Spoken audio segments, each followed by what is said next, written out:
Hi everyone. Today we're going to talk about eigenvectors and eigenvalues. These are two important objects for linear algebra that we haven't talked about yet. We're kind of building up our understanding of all these tools that can be used, and eigenvalues and eigenvectors are something we need to talk about. There's going to be a couple of sections about this topic, in fact, so we're just kind of introducing them in this section. So let's go ahead and get started. So before I even tell you what eigenvectors are or what eigenvalues are, I'd like to start with a warm-up question about linear transformations. Because it's been a while since we've done this. It's been a while since we've worked with linear transformations. So let's do a warm-up problem. Given, here, we'll label this in our notes, warm-up problem. Given the linear transformation,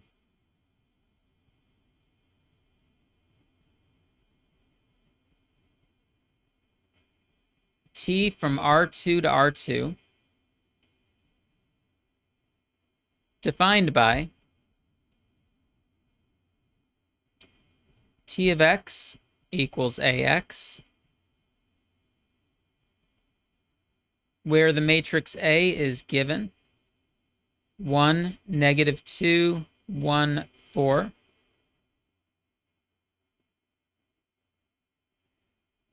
I'm going to give a vector u, which is 3, 1, and a vector v, which is -2, 1. And I'm going to ask you two questions about it. Part A, I'd like you to compute t of u and t of v.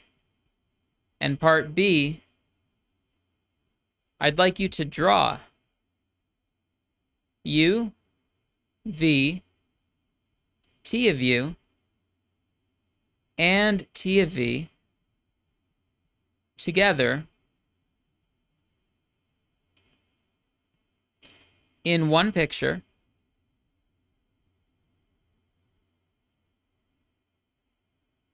as points in the xy plane. I've drawn a couple of pictures like this throughout the semester, but this might be the first time that I've asked you to draw a picture. Just remember that when you have a column vector with only two entries, you could think of it as corresponding to a point x comma y. So when you get a result for t of u and t of v, you can think of these as corresponding to 4 points in the xy plane. All right, so I'd like you to pause the video and give this a try.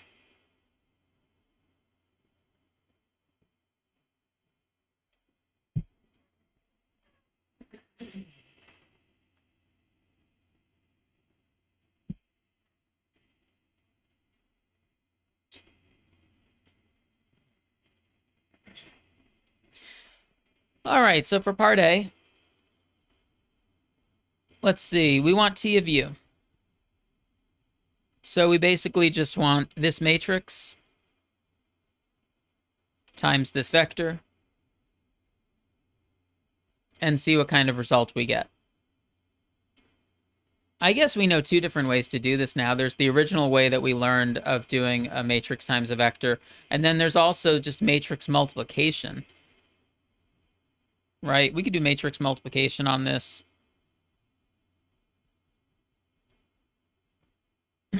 Keep in mind that what we're getting here is a column vector. 1 times 3 plus 4 times 1.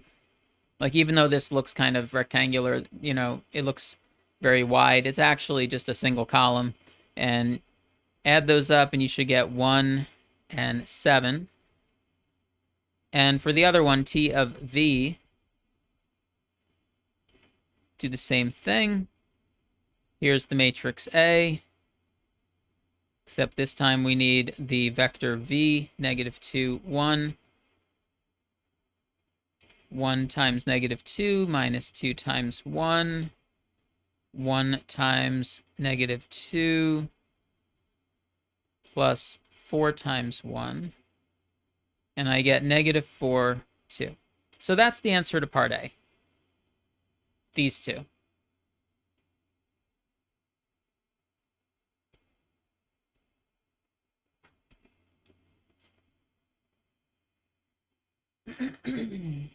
All right, so this linear transformation, it sends the vector u to this, and it sends the vector v to this. Part B wants us to draw a picture. It says to draw all four of these. So we've got four column vectors here, right? We've got this one, this one, this one, and this one. And we could think of them as corresponding to points like 3, 1, -2, 1, and so on. And we want to draw all of those. I guess this one, 1, 7, means that we need to draw the scale of this picture so that it goes up to at least a height of 7. So let's draw this.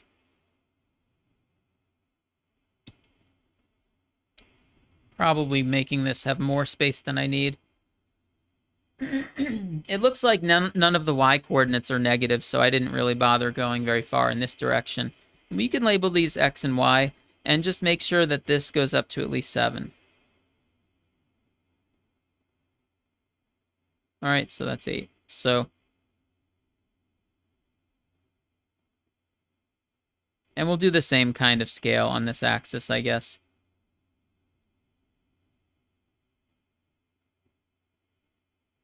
Okay, so where are all four of these points? Starting with u is 3, 1, so that's over... Wait a second. Is u 3, 1? Yeah, 3, 1. I'm going to label it. It's u. And then v was -2, 1, so that's going to be here. Label that v.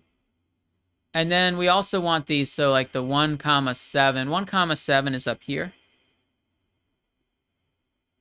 And we can label that t of u. And then -4, 2 is over here.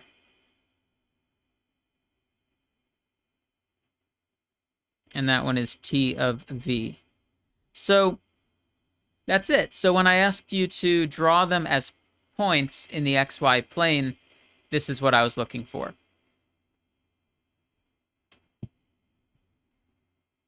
All right, so that's it. We answered it. There is a reason why we're doing this.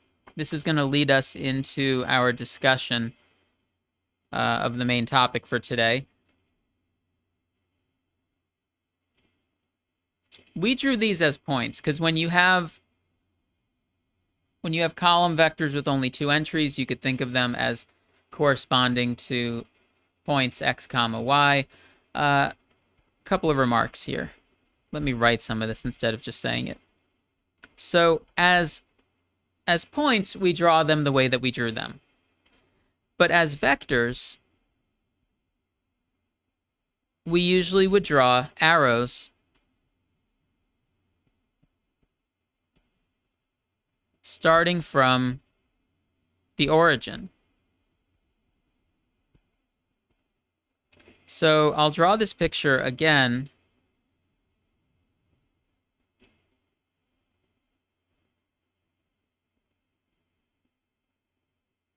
A little quicker this time.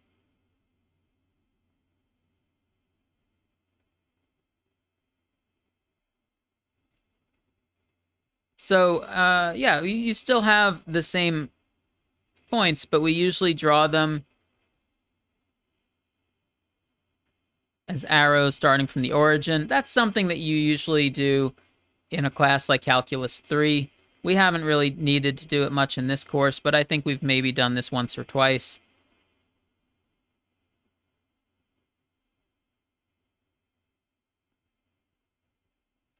Because when we think of vectors in this sense, we're thinking of them as having a direction that they're pointing and a magnitude. The magnitude would be how long is the arrow, and then the direction. So this could be t of u. This one over here was u.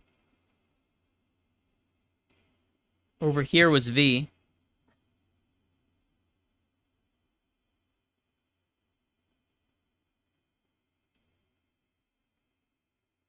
And then -4, 2.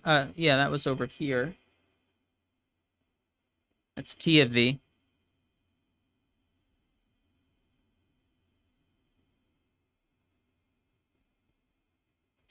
So one thing that you can see before I move all of this away is that when you have these kinds of vectors with only two entries, there's two different ways to think of them, really three different ways to think of them. First, you could just treat them as column vectors and work with them the way we've been doing all throughout the course. Or you could visualize them as points in the xy plane, or you could visualize them as arrows in the xy plane. Okay? Emanating from the origin.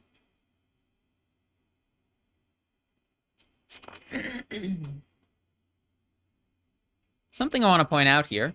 This problem was not just given to you randomly. This problem actually was given to you to demonstrate something. So notice that T of V and V, they point in the same direction. Is that just a coincidence?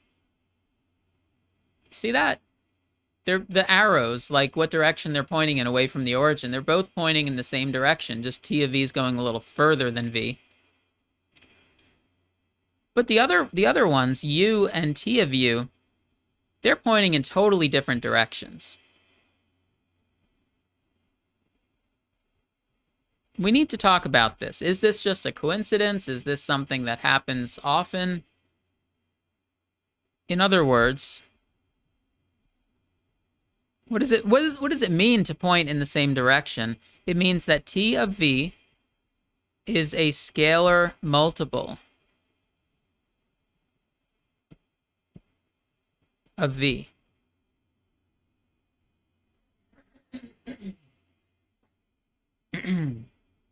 Sorry, I had to clear my throat. As an equation,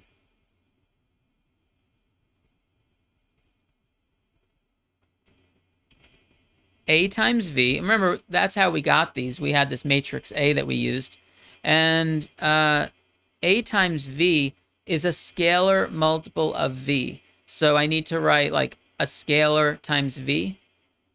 So what letter do you want to use? We could use, scalar times V. We could call the scalar C. We could call the scalar C1. Actually, in this section, we usually call the scalar with the Greek letter lambda. For some scalar lambda. All right. And that scalar is going to have some significance to us, so it gets a special symbol. It's going to get a special name in just a minute.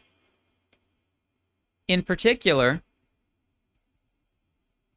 I think you can see what lambda is in this case, right? Doesn't it look like T of V is 2 times V?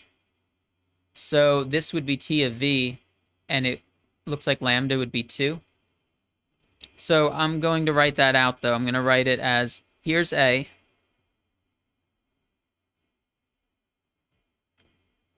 Here's V. And I think the result that we got was 2 times V.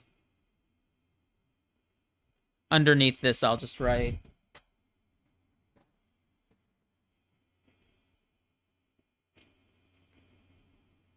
this is A times the vector V equals lambda times the vector V. Now, this is an interesting equation because on the left-hand side, we have a matrix times a vector, and on the right-hand side, we have a scalar times a vector. So that's not the same thing, right? So do you think this happens very often? Like looking at the picture, U and T of U point in totally different directions, but V and T of V point in the same direction. Do you think if you just chose like a random vector W, you could try it, I guess, pick another vector W and then do T of W and check, do W and T of W, do they point in the same direction? Is this something that happens pretty often? All right, so I'm going to tell you the answer to that is that this is not true for most vectors. V is special. And I chose V to be this vector on purpose because I knew that it would have this property. How did I find this vector V? That's something that we'll get to pretty soon. But now I can tell you some definitions. If this is sort of a special property that some vectors have, but most vectors don't, then we give it a name. And we say an eigenvector. An eigenvector of an n by n matrix A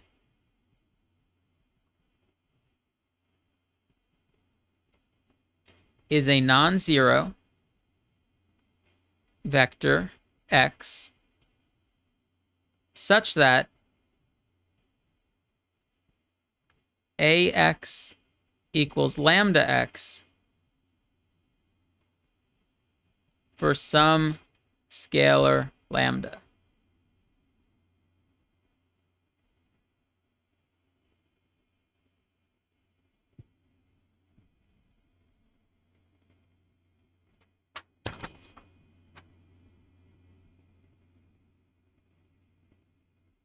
So we've seen an example of an eigenvector. A scalar, lambda, is called an eigenvalue.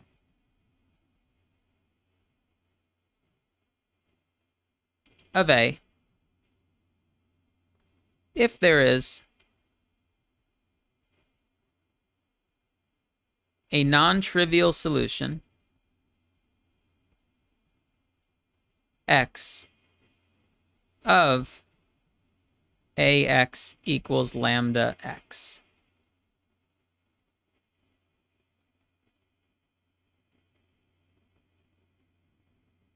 So, in fact, we've now seen for the matrix A that was given at the beginning of this lesson, we've seen an eigenvalue and an eigenvector.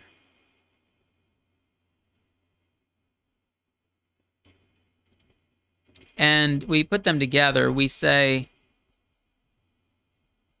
x is an eigenvector corresponding to lambda. They go together. They go together is what we're saying. They correspond in some way. This eigenvector goes with this eigenvalue.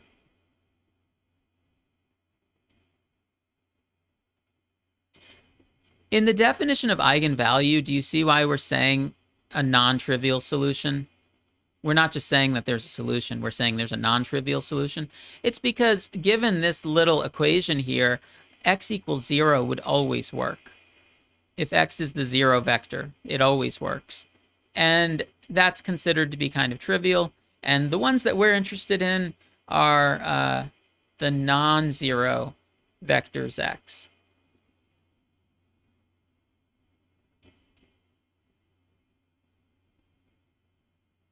Oh, by the way, this says that the eigenvector has to be non-zero. Doesn't really say anything about whether the eigenvalue has to be non-zero. We'll talk about that soon. So, in the previous example, let's look at the previous example with this new terminology, and then we'll get to move on to some other ones.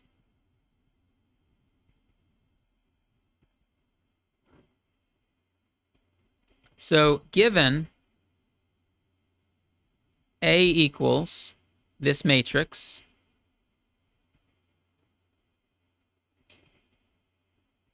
x equals -2, 1 is an eigenvector corresponding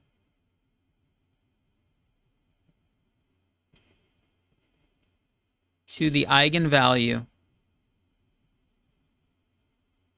lambda equals 2.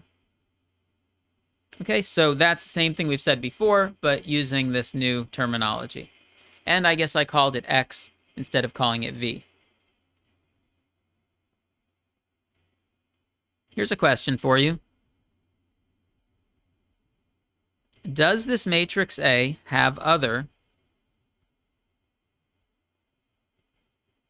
eigenvectors or eigenvalues? Because I sort of demonstrated one of them for you, one pair, an eigenvector and an eigenvalue that go together. Do you think that that's the only one? Do you think every matrix might just have one? Or do you think there could be more than one? So to answer this is kind of two questions. It's asking about eigenvectors and eigenvalues. So first of all, to answer this, notice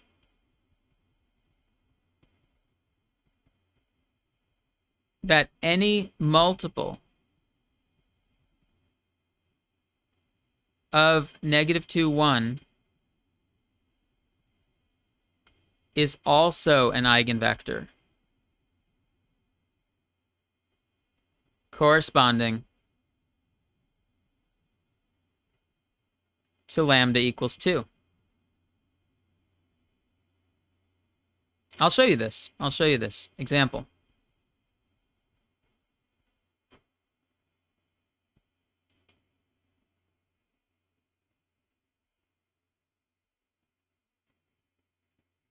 So let's write that matrix A.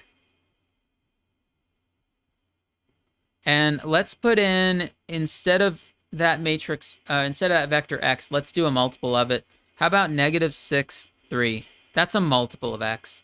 I want to show you that this is also an eigenvector corresponding to the same eigenvalue. We scaled up the eigenvector, but it's actually not going to change the eigenvalue. That's interesting. All right, so when you multiply these out, you get -6 minus 6, -6 plus 12. This winds up being -12, 6. Does this satisfy the definition of eigenvector? Well, we did A of -6, 3, or A times -6, 3, and what we got was -12, 6.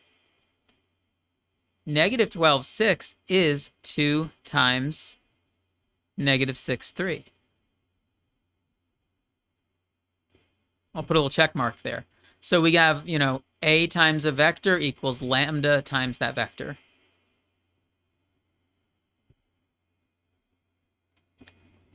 Can you see what this means visually? Like if you go back to the pictures that we drew earlier, why do you think this sentence is true? Like I said, any multiple of this is going to also be an eigenvector. So I'm going to show you the picture one last time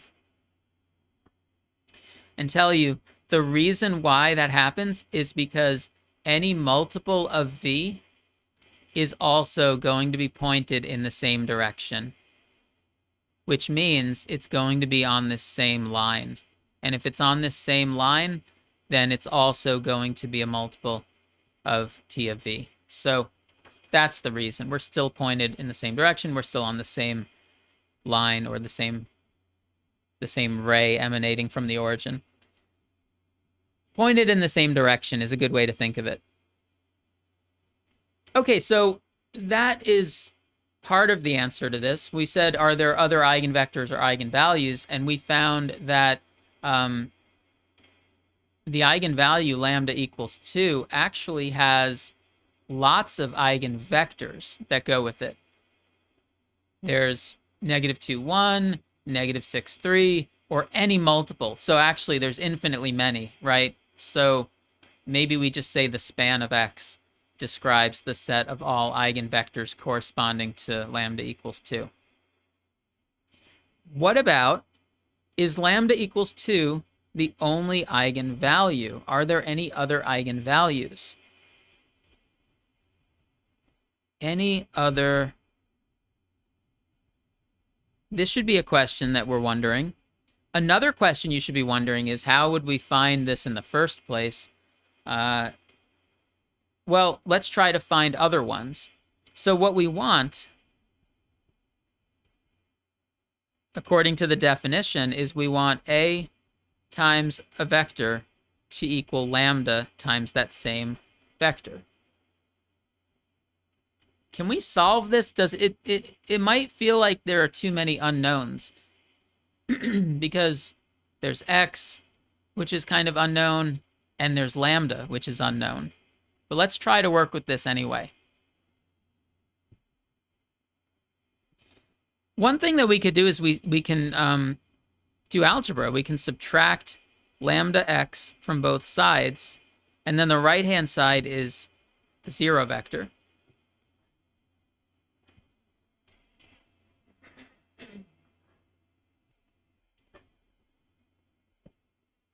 Now, my algebra senses tell me I'm really tempted to factor out x. Like x is sort of an unknown, and it's one of the things we're trying to solve for. It's really tempting to factor out x.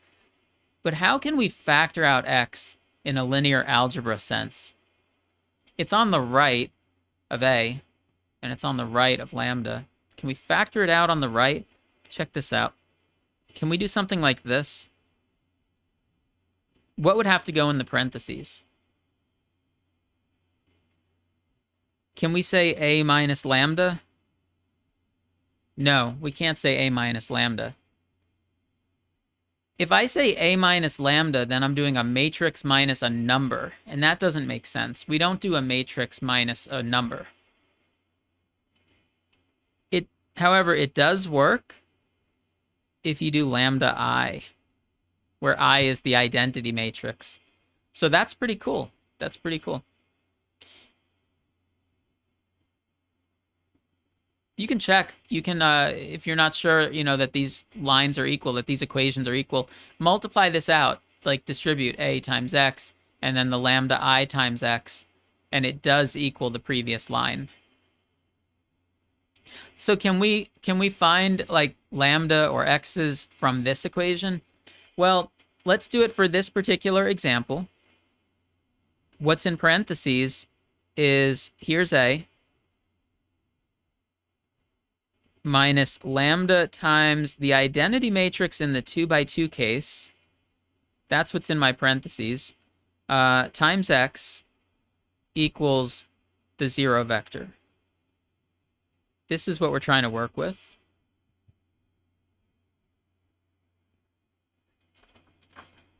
I can do better than this. I could simplify what's in parentheses. I can combine it, right? So everything that's in the parentheses is just a 2 by 2 matrix. 1 minus lambda, and then -2 minus 0, so -2. And then 1 minus lambda times 0, so just 1. And then 4 minus lambda times 1, so 4 minus lambda. This matrix times x, and this time I'm going to write x as x1, x2. So I know it has 2 entries. This is the equation that we would like to be true. If there are going to be other eigenvectors and eigenvalues, they would have to satisfy this.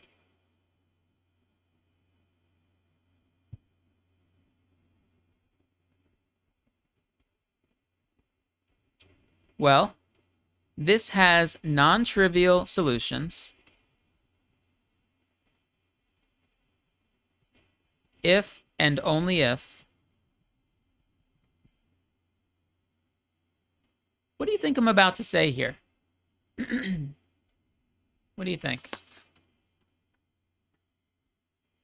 Keeping in mind that the right-hand side is 0, so this is a homogeneous equation. Matrix times a vector equals 0, has non-trivial solutions if and only if the determinant equals 0.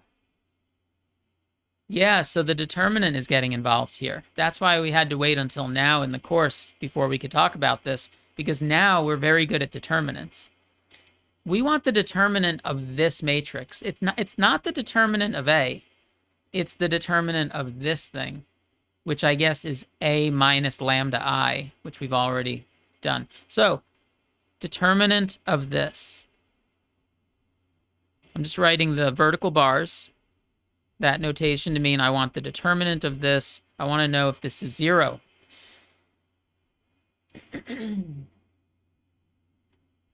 This is a 2 by 2 case, so we can figure out the determinant.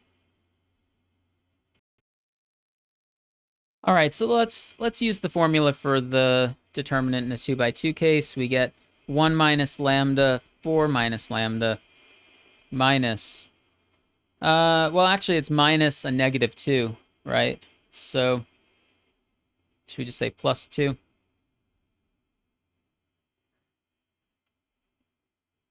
And we're wondering if this thing equals 0 or not. How about this? Let's distribute this stuff.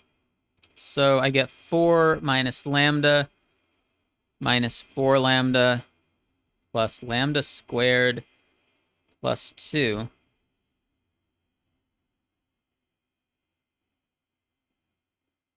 We can combine some of this, the minus lambda and the minus 4 lambda. And how about we put the highest power out front, like the lambda squared? Let's put that first. We can also combine the 4 and the 2. So if I do all that combining I just said, it's going to look like this. And I'm wondering whether or not this equals 0. So I'm going to set this equal to 0. And doesn't this look like a polynomial? Yeah, it's a polynomial where lambda is the unknown. So we are trying to solve for lambda because lambda would give us eigenvalues.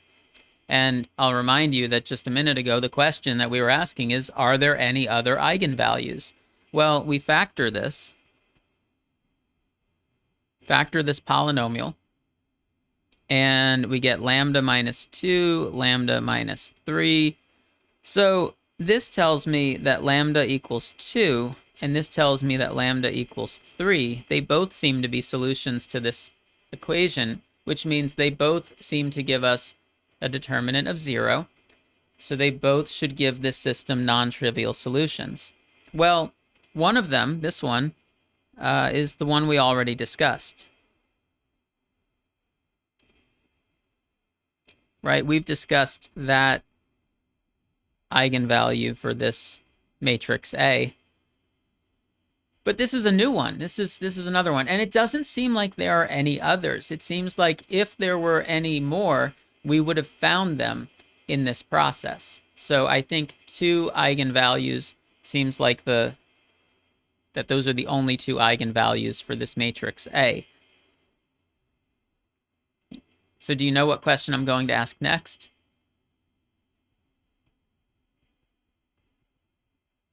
What eigenvectors correspond to lambda equals 3?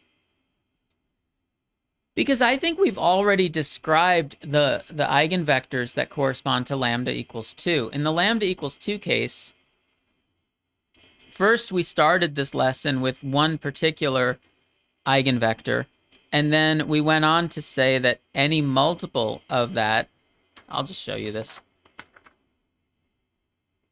We said any multiple of that vector is an eigenvector corresponding to lambda equals 2. So if you ask me what are all of the eigenvectors corresponding to lambda equals 2, I would say span of this. Span of this gets me all multiples of it. So I know all the eigenvalues, all the eigenvectors for that eigenvalue. Now I want to know what eigenvectors are there for this eigenvalue.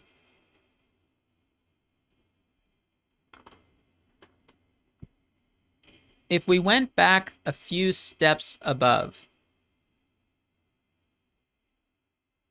we would see that what we want is a minus 3i x equals 0. We had this equation above, except it didn't have a 3 in it, it had a lambda.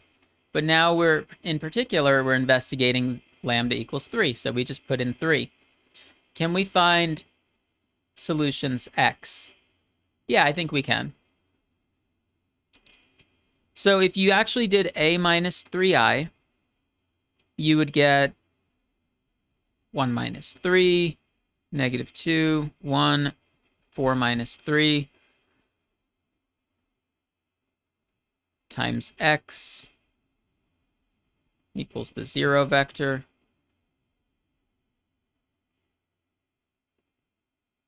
One minus 3 is negative 2. 4 minus 3 is 1. So let's set up the augmented matrix for this system and try to solve it. So negative 2, 0, 1, 1, 0. And if we can solve this, then we'll basically be finding the vector x, and that would be an eigenvector.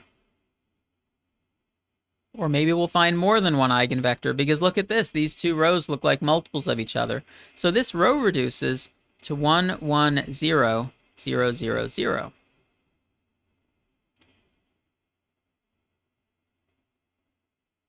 Which means x2 is a free variable.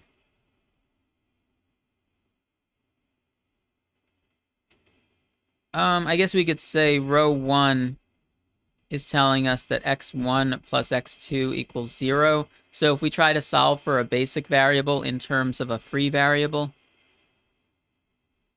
x1 is negative x2. So what do we usually do when there's a free variable? We like to do solutions in parametric vector form.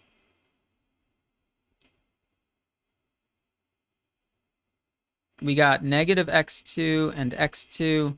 So I think for parametric vector form, I would pull out x2 and then figure out what vector needs to go here. Looks like negative 1, 1.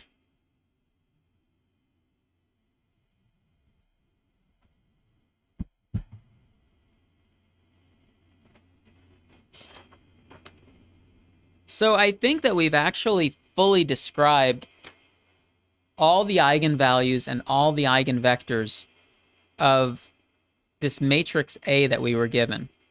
So let's summarize this result.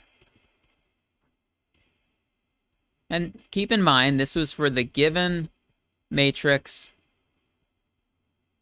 A equals, what was A? That I don't even have it on this most recent page. So it was 1, negative 2, 1, 4.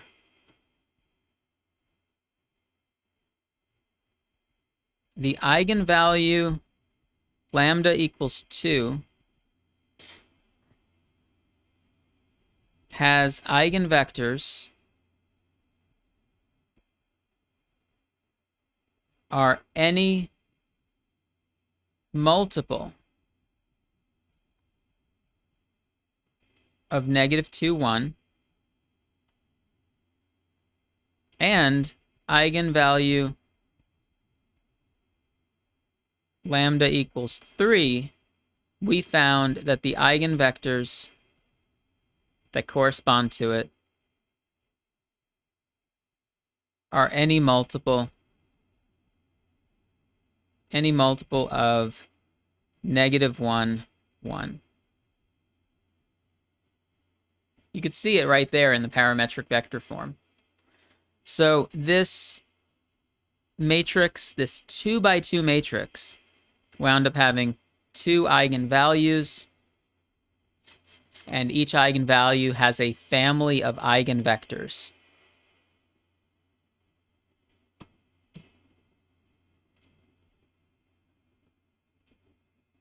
I mean, we could say the span of this, because I wrote that out in words. I said any multiple of.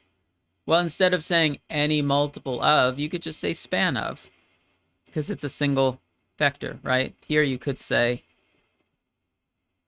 span of this one as the set of all eigenvectors corresponding to lambda equals 3. You could say this.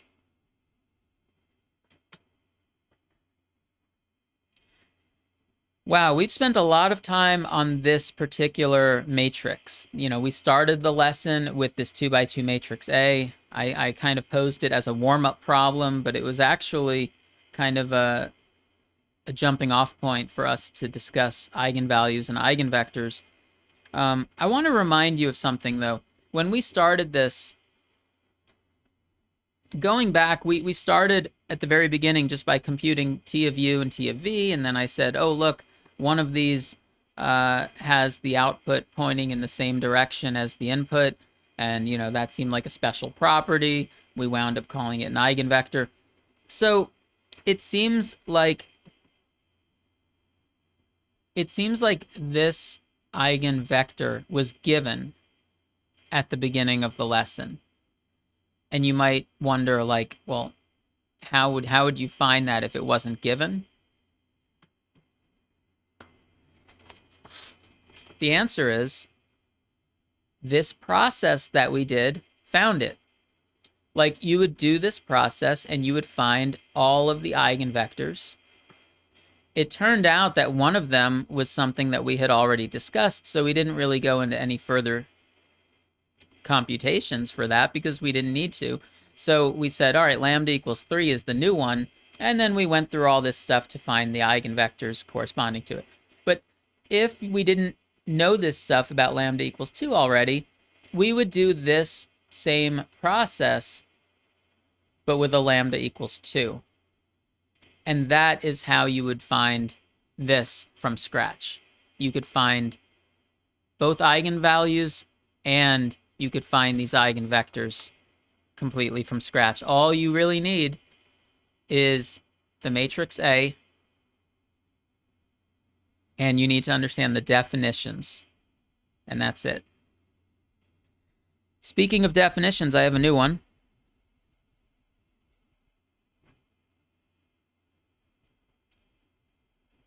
The eigenspace of A corresponding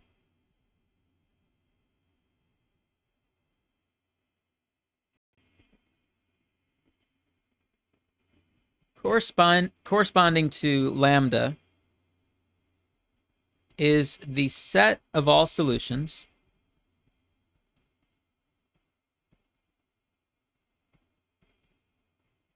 to A minus lambda I x equals 0. In other words,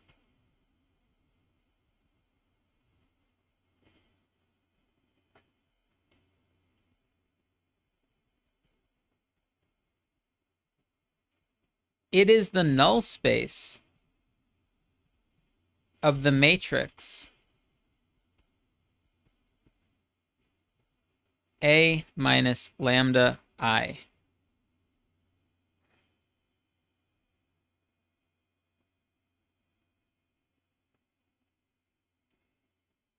And I'm giving you this definition now, but in fact, we've already found some eigenspaces above. So for the above matrix, what is the eigenspace of A corresponding to lambda equals 2? The eigenspace of A corresponding to lambda equals 2 is this right here, span of negative 2, 1. It's the set of all solutions to this equation. What is the eigenspace of this matrix A corresponding to lambda equals 3? It's this right here, the span of negative 1, 1. So if you ask me just to find like one eigenvector, you know, I could just say this is one eigenvector. But if you asked me for the eigenspace, it's kind of asking for the family of all eigenvectors that match up with that given eigenvalue. Okay? So we have eigenspace, eigenvector, eigenvalue. So hopefully you see how they're all related. By the way, I'll tell you that where does this word come from, eigenvalue? It comes from German, and my understanding is that this word eigen, it means something like proper or characteristic, kind of the characteristic value, the characteristic vector, the characteristic space, something like that.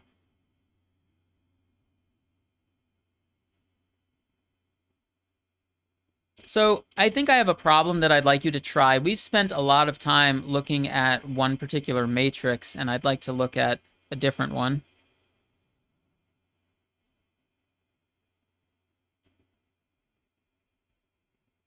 I'm going to give you a 3 by 3 matrix. 4, 0, 1, -2, 1, 0, -2, 0, 1. And I'm going to tell you an eigenvalue of A is lambda equals 2. Find a basis for the corresponding eigenspace.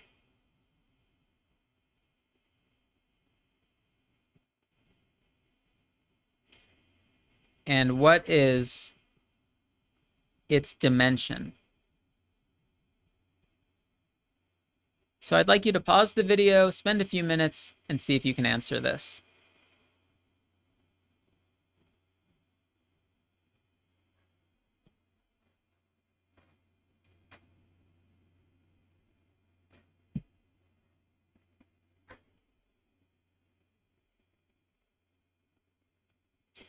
All right, so the definition is still on the screen. I mean, we want a basis for the corresponding eigenspace, so we want the null space of this matrix, right? So let's look at that matrix. A minus lambda I. In this case, it's going to be, here's A.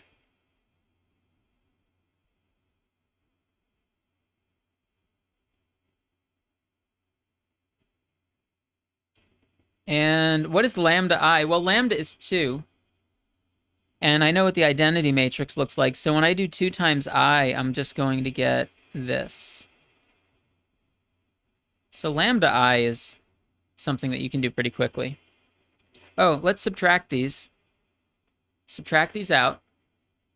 You should get 2, 0, 1, -2, -1, 0, -2, 0, -1.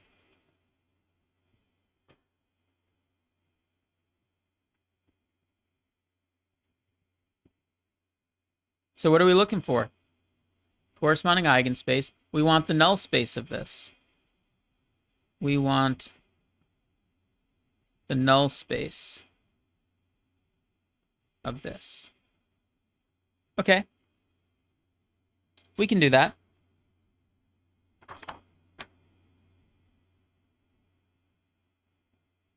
We can do that. Let's set up an augmented matrix.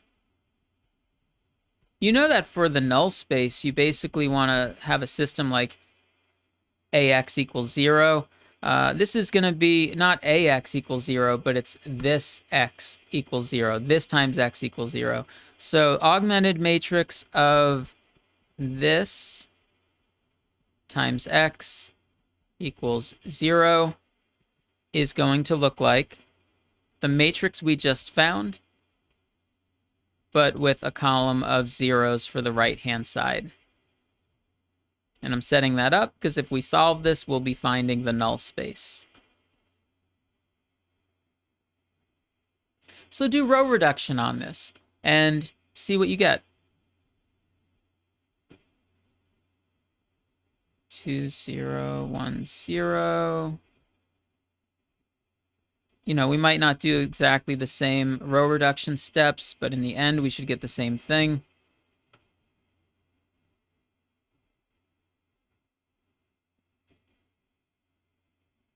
Let's move this up. When I row reduced, I wound up getting 1, 0, 1/2, 0, 0, 1, -1, 0, and the bottom row all zeros, which that's telling me that x3 is a free variable. Okay. It's starting to seem like maybe we always get a free variable. We'll talk about that. In these problems, do you always get a free variable? Would you ever get more than one free variable? These are all things that we're going to explore. For now, let's let's finish finding the solutions. So row 2 is telling me that x2 minus x3 equals 0. So x2 equals x3. You know, when you solve for a basic variable in terms of a free variable, sometimes it just equals it. x2 just equals x3. And then over here, x1 plus 1/2 x3 equals 0. And x1 equals negative 1/2 x3. So the solutions and the solution set is going to help us figure out the basis for the null space. I should say solutions, plural. X is x1, x2, x3. Let's go for parametric vector form. So negative 1/2 x3, x3, x3. I definitely want to pull out x3 and see what vector I'm left with. Looks like it's going to be negative 1/2, 1, 1. So a basis for the eigenspace of A corresponding to lambda equals 2 is set brackets and this vector. It's the set containing, a basis is a set, so it's the set containing this vector. And do not put span in front of this. Do not put span in front of this, because the basis only has one element. If you put span in front of it, then you're describing the entire null space. We don't want the entire null space. We want a basis for it. So this is the basis, and you know, that's part of the answer. And then what else did it ask us? It said, what is the dimension? And I'll say the dimension is 1. The dimension is 1 because we found a basis that has one element. So that is the answer. So far in this lesson, I guess all of the eigenspaces that we've seen have been one-dimensional. But I'll tell you, note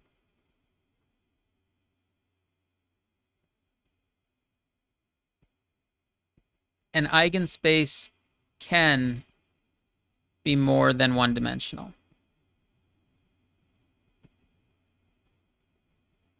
We're starting off with relatively simple examples, and yeah, there was just dimension 1 here, and then in that earlier example we had 2 eigenspaces that were each dimension 1.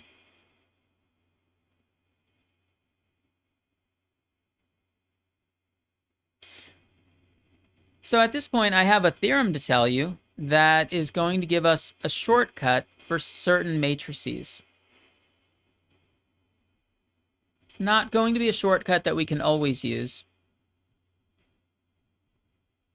Theorem 1. Theorem 1 for this chapter says the eigenvalues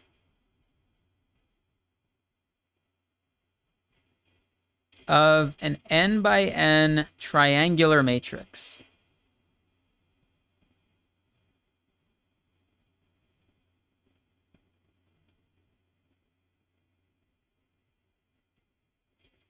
are the entries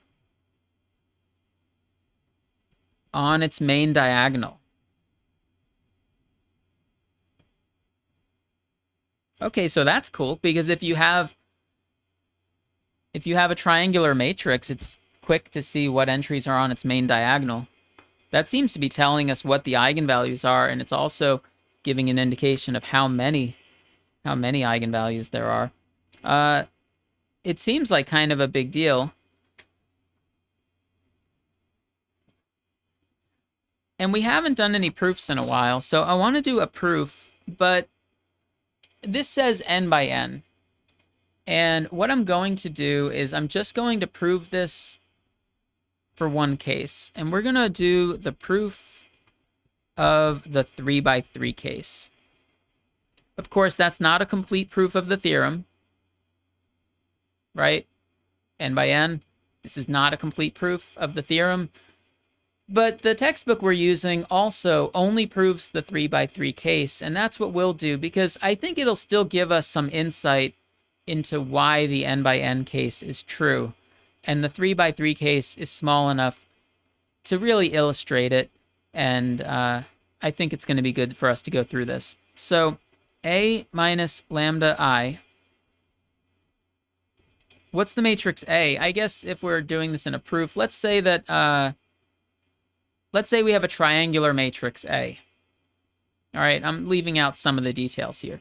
But let's say I have a upper triangular matrix A. It's going to look like this. We'll just label the entries like so. Minus, what does lambda times I look like? Lambda times I looks like this.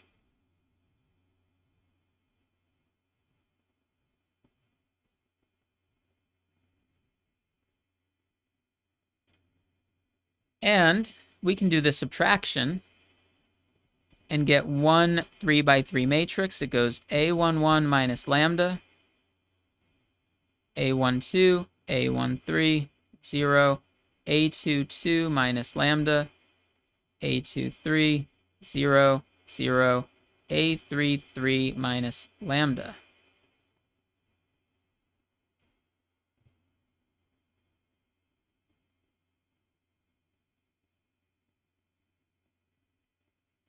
All right, now we write some sentences. Lambda is an eigenvalue if and only if A minus lambda I times x equals 0 has non-trivial solutions.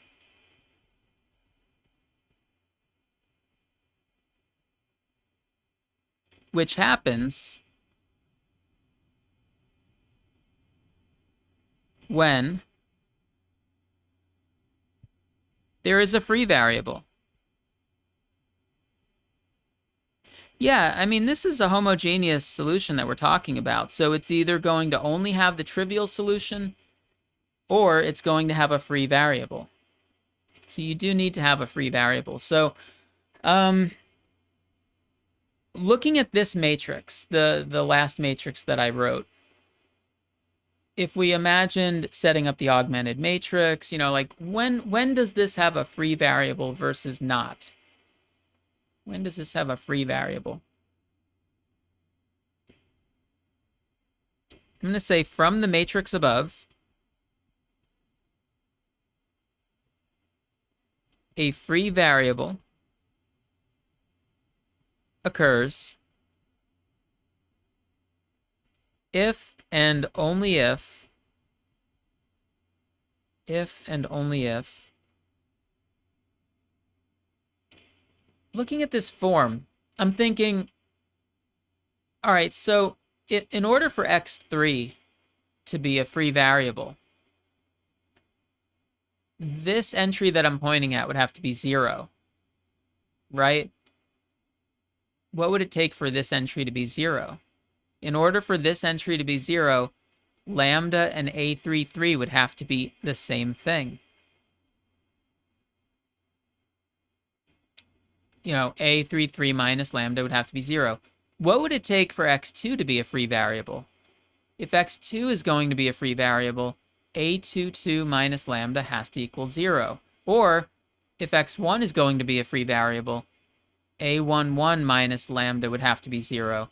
So I'm going to say if and only if, here, this got a little messy. If and only if at least one of the following is true. Either A11 minus lambda equals 0, A22 minus lambda equals 0, or A33 minus lambda equals 0. Therefore, those are the three possibilities. So therefore, the eigenvalues, the things that get us free variables, are lambda equals A11, lambda equals A22, and lambda equals A33, which happen to be the entries along the main diagonal. And that's what the theorem was claiming. So yeah, we proved it for the 3×3 case. And I think you could see why this is true for the 2×2 case, but hopefully this also illustrates that if you had a larger case, the same reasoning would still apply. You would have the same thing, it would just look larger. So if you're lucky enough to have a diagonal, I'm sorry, I shouldn't say diagonal. If you're lucky enough to have a triangular matrix, you can just look at it and automatically know what the eigenvalues are. It's just whatever is along that main diagonal. If it's a 3×3 matrix, it looks like you just grab these three numbers. Is it possible that some of those numbers might be the same? Yeah, they could be. Is it possible that some of the things on the main diagonal could be 0? Let's talk about that case. Let's talk about that. The eigenvalue lambda equals 0. This is something that can happen. So first of all, consider the matrix 2, 1, 3, 0, 0, 5, 0, 0, 1. Let's say we're given that matrix. By theorem 1, it's a triangular matrix, right? It would represent a triangular system. So the eigenvalues are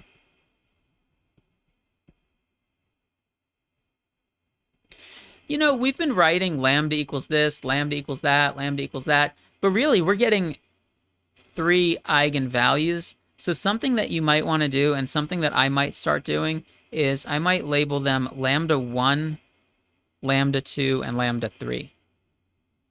There's lambda 1, lambda 2, and lambda 3. So it is possible to have an eigenvalue of 0. And earlier in this lesson, when we first had the definitions for eigenvalue and eigenvector, I think I pointed out to you that it specifically said that an eigenvector has to be non-zero, right? But it did not say that an eigenvalue had to be non-zero.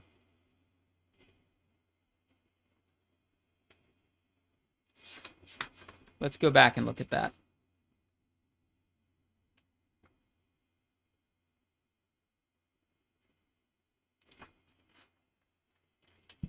Here, take a look at this.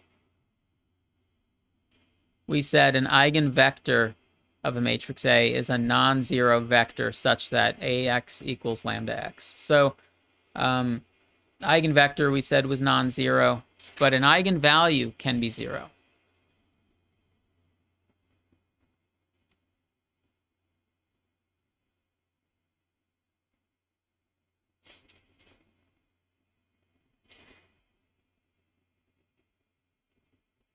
That eigenvalue, lambda 2 equals 0, means that AX equals lambda 2X has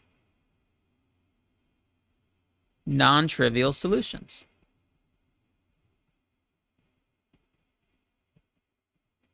Which, in this case,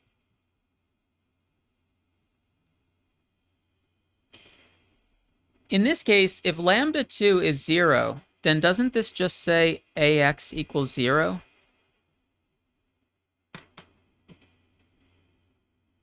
That's a familiar equation to us. So because we got an eigenvalue of 0, it means that the homogeneous equation AX equals 0 has non-trivial solutions. We know from earlier discussions in the course that ax equals 0 having non-trivial solutions happens if and only if A is... There's probably a bunch of different things that we could say here to finish this sentence. This has non-trivial solutions if and only if. How about A is not invertible? Yeah, that was a statement we said earlier in the semester. So you see how all of these concepts wind up coming together, a matrix being invertible, determinants. This leads us to a fact. A has eigenvalue 0 if and only if A is not invertible. Or, what's another way to say this? What if we try to do the negation of both statements? Because we have something if and only if something. But it has the word not. And I'm thinking, like, what if we rewrite this? Instead of saying A is not invertible, how about we do the negation of both sides? So we could say A does not have eigenvalue 0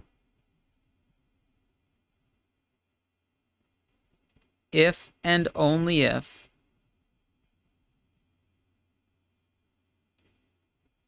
A is invertible. Okay, cool.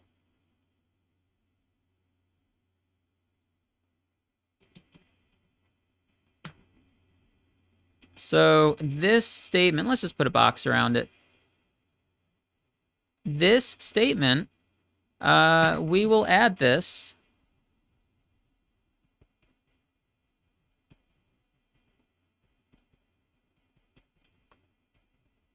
to the invertible matrix theorem.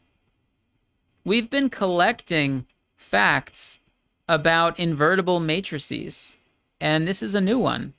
This is a new one for us. You know, we have all those things. If the matrix A is invertible, then the following statements are also true, and we have a big list. So I have gone ahead and added it to that handout about the invertible matrix theorem. And I've posted this in the usual place where I post worksheets. And I think that I can safely say that this is the final version of this handout. We kept adding statements to it, and we kept adding more letters of the alphabet. And this is being added along with a statement that we said in a previous section. So let me show you what we're adding here. So remember, it's square matrix only. And, for a given matrix A, these are either all true or all false. In particular, statement A says A is an invertible matrix. So if A is invertible, all these other things are true. The things that we are adding today are statement S and statement T. Statement S is what we just said. Statement T, we actually said in an earlier lesson when we had 2 lessons about determinants, and we mentioned this then, but I don't think we officially added it to the handout until now. And I'll tell you that statement S, that's nice. So if you know the eigenvalues of a matrix, then you know whether or not it's invertible, right? Because if you see 0 as an eigenvalue, that tells you something. And if you don't see 0 as an eigenvalue, that tells you something. Also, finally adding in this statement T. I've wanted to add this statement officially to the handout for a while now. We finally did it. So when you have a matrix that's n by n, if you find its determinant, if it's non-zero, A is invertible. Okay, let's move this away. So we're adding that to the invertible matrix theorem. It's a cool new fact about invertible matrices. What else can we say? Oh, I guess I'll also say, notice, in this discussion about the eigenvalue 0, I want to say the eigenspace of lambda equals 0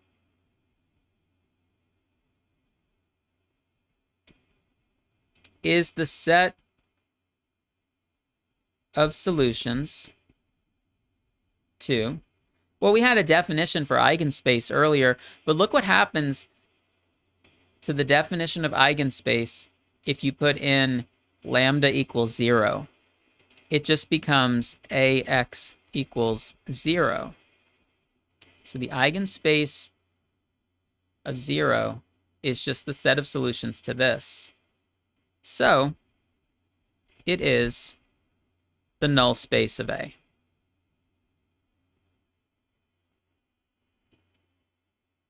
I mean, the eigenspace is always the null space of something. But in this case, it's just the null space of A. I think we've got one more thing to talk about for this section. Theorem 2.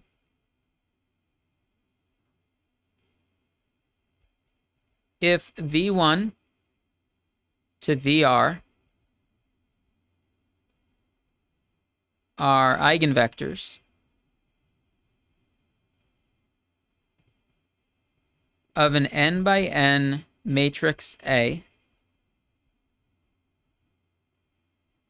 corresponding to distinct eigenvalues lambda 1 through lambda r, then before I tell you the conclusion, let's just make sure we understand what it says so far. If you have r eigenvectors and r eigenvalues that are distinct from each other. Now, in the examples that we've done, I think that tends to happen. The eigenvalues are all different from each other. We haven't really seen like a repeated eigenvalue yet. I think in the next lesson we will. I think in the next lesson we're going to see something that happens where you get the same eigenvalue twice. You might be wondering like, well, how can that even happen? But just think about theorem 1, right? In theorem 1, the eigenvalues of a triangular matrix are the entries on its main diagonal. What if two of those entries are the same? So we are now saying if the eigenvectors correspond to distinct eigenvalues, then the set V1 through VR, well, that's just the set of eigenvectors, is linearly independent. So the set of eigenvectors is linearly independent.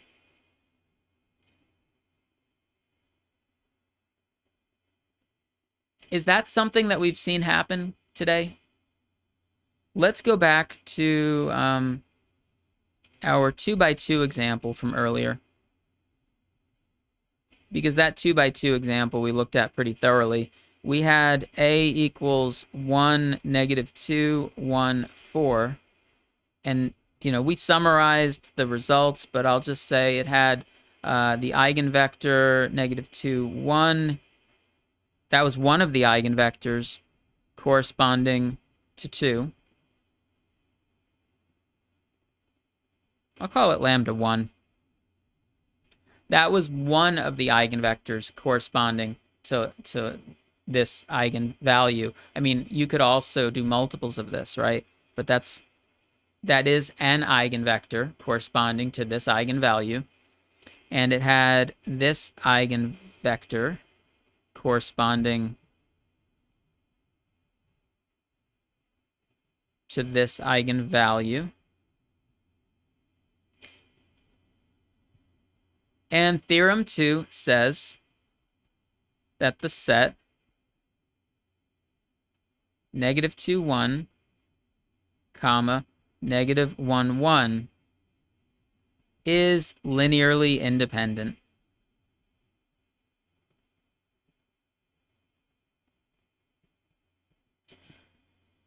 And I think maybe we could tell that that set is linearly independent even without this theorem. I think for this case, it's a 2 by 2 case. The whole problem is pretty small, so we could probably tell this is linearly independent. But imagine if we had a bigger example with a bunch of eigenvalues and a bunch of eigenvalues, a bunch of eigenvectors. The set of eigenvectors will always be linearly independent as long as they come from distinct eigenvalues, however many there are.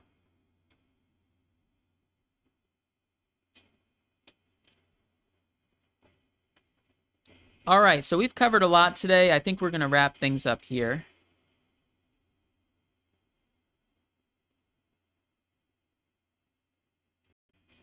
All right, so this was our lesson on eigenvalues and eigenvectors. We learned a lot. We learned a lot of terminology, definitions, and what these things are. We might not have fully seen what these are used for yet. That's going to come eventually. But, you know, we saw at the beginning that it does seem like eigenvectors and eigenvalues are interesting because they kind of point in the same direction, and that's something that usually wouldn't happen. And we've seen examples where like a problem has like 2 eigenvalues and that's it. So this is something that they're kind of special values and special vectors in this particular way. We've solved some problems. I think right now, if I gave you like a 2 by 2 matrix, I could say find all of the eigenvalues and their corresponding eigenspaces, and what is the, you know, find a basis for each of the corresponding eigenspaces and what are the dimensions of each. We could do that, right? Because we basically did that for that 2 by 2 problem. But then there can also be problems where instead of asking you to do all of it, I could give you something. Like I think we did a 3 by 3 problem. Yeah, we had a 3 by 3 problem where I gave you a 3 by 3 matrix and I gave you an eigenvalue. That saves you a lot of time. I mean, you could have found that eigenvalue on your own, but if you're given an eigenvalue, I could ask you, find a basis for the corresponding eigenspace. And then that makes it a little bit of a quicker problem. It's just asking that part of the problem. So I could ask you, find all the eigenvalues and just leave it at that. Or I could be like, I'm going to give you the eigenvalues and you need to do the eigenspaces. There's a few different variations of problems, you know. I could give you a triangular one. If I give you a triangular one, you know a nice shortcut from theorem 1. So yeah, we're going to continue talking about this, by the way. We've got the next lesson is also going to continue this discussion, and we're going to find more eigenvalues and eigenvectors. So it's going to pick up right where this left off. All right. Okay, so we made it, and that's going to be it for today. Take care, everyone.